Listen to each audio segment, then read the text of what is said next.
नमस्कार, news nation digital के हमारे इस खास एपिसोड खबरें दुनिया की में आपका स्वागत है। मैं हूं सुमित कुमार दुबे। हाल ही में ब्रिटेन से एक चौंकाने वाली खबर आई है।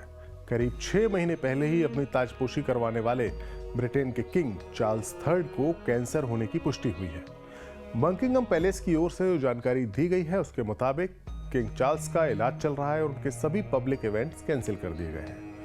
ब्रिटेन के क्राउन से जुड़ी हुई हर खबर दुनिया में सुर्खियां बटोरती है, क्योंकि ब्रिटिश राजशाही दुनिया में सबसे ज्यादा वक्त तक टिकने वाली राजशाहियों में से एक है।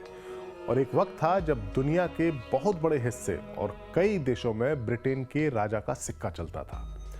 दुनिया बदल गई, बड़ी बड़ी मुसीबतें आकर चली गई, लेकिन ब्रिटिश राजशाही बरकरार रही। हमारे आज के एपिसोड में हम बात करेंगे कि किंग चार्ल्स जब राजकुमार थे तब उनकी लव स्टोरी के चलते ब्रिटिश राज सिंहासन हिल गया था और राजशाही के खत्म होने की बातें की जाने लगी थी। चार्ल्स लंबे वक्त तक ब्रिटेन के तख्त के क्राउन प्रिंस रहे थे और इस दौरान वो कई विवादों में भी फंसे। ब्रिटेन के युवराज के कई फैसलों को देखते हुए ये भी कहा जाता था उस वक्त कि वो ब्रिटेन के किंग बनने के काबिल नहीं है। क्राउन प्रिंस के तौर पर चार्ल्स की मोहब्बत एक ऐसा मसला बनकर सामने आई थी जिसने न सिर्फ प्रिंसेस डायना के साथ उनकी शादी तोड़ दी थी, बल्कि ब्रिटिश राजशाही को भी खतरे में डाल दिया था। किंग चार्ल्स III की लव स्टोरी में 3 किरदार थे, चार्ल्स, डायना और कमिला। शाही राजघराने के लोगों के इश्क के किस्से अक्सर चर्चा में रहते हैं। 1936 में अपनी मोहब्बत को हासिल करने के लिए किंग एडवर्ड ने ब्रिटिश तख्त को छोड़ दिया था और उनके भतीजे यानी प्रिंस चार्ल्स की मोहब्बत कमिला शेंड के साथ हुई, जो उम्र में उनसे तकरीबन 1.5 साल बड़ी थी। इससे पहले कि यह मोहब्बत पूरी तरह परवान चढ़ पाती, प्रिंस ऑफ वेल्स यानी प्रिंस चार्ल्स को रॉयल नेवी में अपनी ड्यूटी निभाने के लिए जाना पड़ा। साल 1973 में कमिला ने अपने पुराने बॉयफ्रेंड एंड्रयू पार्कर बाउल्स के साथ शादी कर ली। 1977 में चार्ल्स की मुलाकात उनकी दोस्त सारा की छोटी बहन लेडी डायना से हुई। वो उस वक्त महज 16 साल की थी। ये रिश्ता आगे बढ़ा और 29 जुलाई 1981 को चार्ल्स और डायना की शादी हो गई। शादी के वक्त डायना 20 साल की थी और चार्ल्स 32 साल के। उम्र के अलावा चार्ल्स और डायना के स्वभाव में भी काफी अंतर था।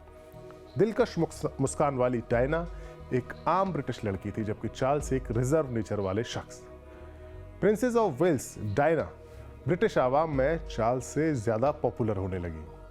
प्रिंस चार्ल्स और प्रिंसेस डायना की शादी के बाद उन्होंने कई विदेशी दौरे किए जहां वो काफी खुश नजर आते थे। ब्रिटिश आवाम भी इस जोड़े को काफी पसंद करती थी।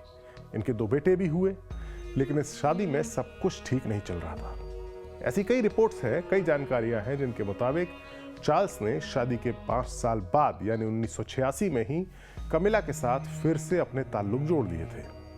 प्रिंसेस डायना चार्ल्स कमिला के इस रिश्ते के बारे में जानती थी और वो अब खुद को सामाजिक कार्यों में ज्यादा मशगूल करने लगी थी।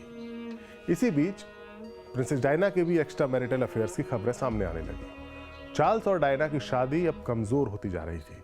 इसी बीच साल 1993 में एक ब्रिटिश अखबार में चार्ल्स और कमिला के बीच टेलीफोन पर अंतरंग बातचीत का एक ब्यौरा छपा। यह बातचीत 1889 की थी, जिसे खुफिया तरीके से रिकॉर्ड किया गया था। ब्रिटेन में खलबली मच गई। डायना अब चार्ल्स से अलग रहने लगी।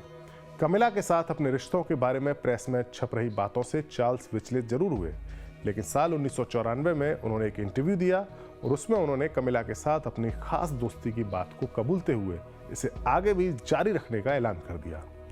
चार्ल्स और डायना के टूटते रिश्ते पर आखिरी मोहर डायना के एक इंटरव्यू से लगी, जिसमें उन्होंने चार्ल्स और ब्रिटिश राजघराने समेत क्वीन एलिजाबेथ पर भी बड़े आरोप लगा दिए। बीबीसी को दिए इंटरव्यू में डायना ने ब्रिटेन में तहलका मचा दिया। प्रिंसेस डायना ब्रिटिश आवाम के बीच काफी पॉपुलर थी और उनकी शादी तोड़ने का इल्जाम कमिला पार्कर बाउल्स के ऊपर था। इस इंटरव्यू में उन्होंने खुद कहा कि शादी में 3 लोग थे, डायना, चार्ल्स और कमिला।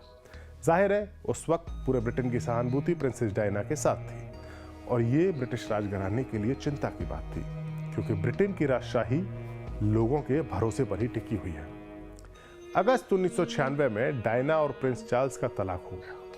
प्रिंसेस ऑफ वेल्स यानी डायना अब भी ब्रिटिश लोगों के दिलों पर राज करती थी। तलाक के साल भर बाद ही 31 अगस्त 1997 को फ्रांस की राजधानी पेरिस में एक सड़क दुर्घटना में डायना की मौत हो गई। इस एक्सीडेंट में उनके साथ उनके बॉयफ्रेंड और मिडिल ईस्ट के अरबपति डोडी अल फयाद की भी मौत हुई। पूरी दुनिया सख्ते में थी। ब्रिटेन की जनभावना चार्ल्स के साथ साथ ब्रिटिश राजघराने के भी खिलाफ हो रही थी। मौत के बाद डायना की पॉपुलैरिटी जीवित डायना से भी कहीं ज्यादा थी। ब्रिटेन में राजशाही की बुनियाद हिलने लगी।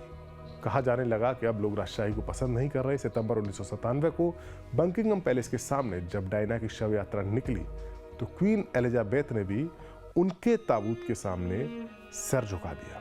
महारानी का ये एक ऐसा फैसला था या एक ऐसा दाव था जिसने ब्रिटिश जनता के मन में राजघराने के लिए पैदा हो रही नफरत को कम कर दिया और राजशाही बच गई। डायना की मौत के बाद चार्ल्स ने कमिला को पहले अपने बेटों से मिलवाया और फिर राज परिवार के बाकी सदस्यों से। साल 2001 तक दोनों पब्लिक प्लेसेस में एक साथ साथ दिखने लगे और डायना की मौत के 8 साल बाद साल 2005 में एक सादा समारोह में चार्ल्स और कमिला ने शादी कर ली। कई दशक पुरानी चार्ल्स और कमिला की लव स्टोरी आखिरकार अपने मुकाम तक पहुंची गई, लेकिन प्रिंसेस ऑफ वेल्स के तौर पर तो डायना ही ब्रिटेन के लोगों के दिलों में राज करती थी। हालांकि इस टाइटल पर अब कमिला का हक था, लेकिन उन्होंने कभी इस टाइटल का इस्तेमाल नहीं किया। चार्ल्स के राजा बनने के बाद अब प्रिंसेस ऑफ वेल्स का खिताब उनके वारिस यानी प्रिंस विलियम की पत्नी केट मिडल्टन के पास है। हमारा ये वीडियो आपको कैसा लगा, अपनी राय हमें ज़रूर बताएं। देश और दुनिया से जुड़ी बाकी खबरों के लिए देखते रहिए न्यूज़ नेशन डिजिटल। नमस्कार।